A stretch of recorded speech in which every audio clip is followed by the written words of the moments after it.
have my cup of chrysanthemum tea, and I'm ready to open my mail. The package. All right, somebody got into my package. They didn't open it up completely. So let's see what this is. It's a kitchen tool, it says. Oh, I'm so excited. We got some more shapes. We got some more shapes and a new, and a melon baller with it. And a cleaner. How cool is that? All right. That's exciting. We've got a few new shapes, which is awesome. That is too cool.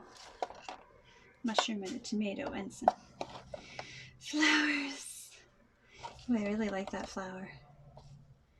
All right, we'll be doing a different project with this set than the last time, or maybe not. I don't know. Pretty cool. Come back this week and see what we create. Bye for now.